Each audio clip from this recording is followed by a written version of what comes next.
आप सुन रहे हैं एजी एंटरटेनमेंट की धमाकेदार प्रस्तुति।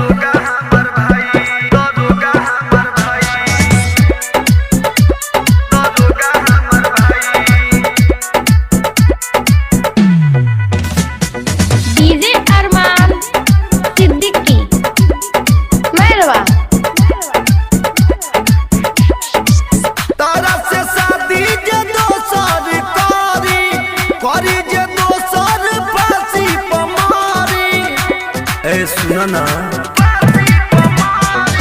तहरा से शादी जे दोसर करी करी जे दोसर फांसी पमारी जेल में वो हो बंधा जाई जेल में वो हो बंधा जाई हमार चाचा हमें पुलिस दरोगा हमार भाई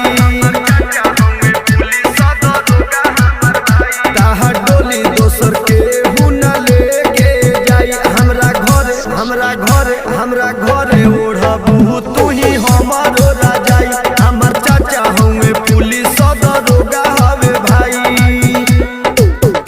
हमर चाचा हमें पुलिस दरोगा हमार भाई दरोगा हमार भाई। डीजे अरमान सिद्दीकी मैरवा हमरा सिवा के हो छुई न गल हो आई बारात तो होई बवाल हो ए सुनना हिम्मत नहीं खे तुहरा के जी केहू बोली हो छुआ बोझे करी तो वही जा मरी हो चिंता तू छोड़ कर खावाई चिंता तू छोड़ कर खावाई। आप सुन रहे हैं एजी हमर एंटरटेनमेंट की धमाकेदार प्रस्तुति। हमर भाई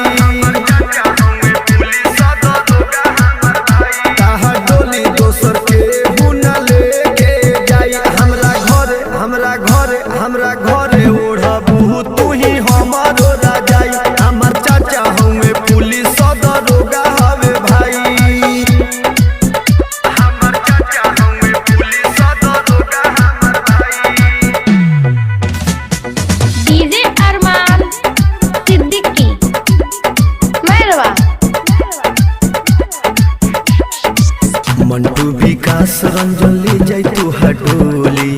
दोसर आई तो खाई गोली बीरी बलबल मुआ हवे जिला के रंगदार जानो से जिगरी दोस्तों हवे हमार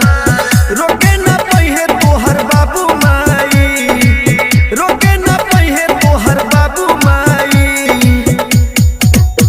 हमार चाचा हमें पुलिस दरोगा हमार भाई